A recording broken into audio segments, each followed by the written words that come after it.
let's begin with hip flexion. In this case, the client may have a fixed limitation again or a flexible tendency to flex the hip in relation to the pelvis. So this could be due to decreased range, tightness in the hip flexors themselves. Some of our clients tend to dynamically pull up at the hip in an effort to stabilize. The client might be fixing, hanging on with those arms and sometimes pulling up with their legs in an effort to stay upright. Those clients might need more positioning to provide adequate stability that the client isn't seeking that out by lifting those hips. Sometimes a client has lost range in this area either due to poor long-term positioning outside of the wheelchair or poor range of motion management. If this is a flexible issue, then our goal is to keep the feet somewhat on the foot plate.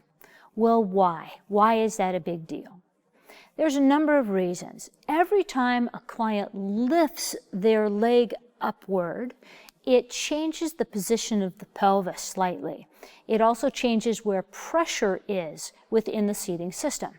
So typically, if I am seated in a chair, I have fairly equal pressure distribution underneath the buttocks and the posterior thigh.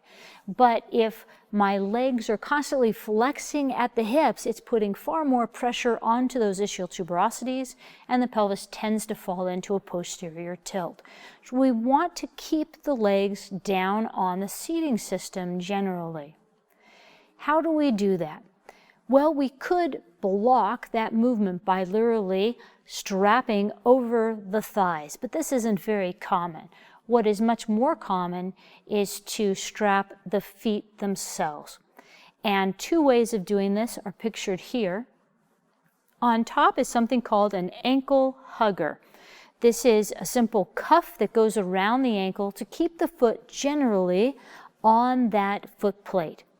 This keeps the leg down and in contact with the seating surface, but it also keeps the foot in contact with the foot plate, because if the foot comes off the foot plate, it could be injured or lead to excessive pressure on the back of the thigh if the foot is not supported. But mostly we want to keep that foot on the foot plate to protect from injury.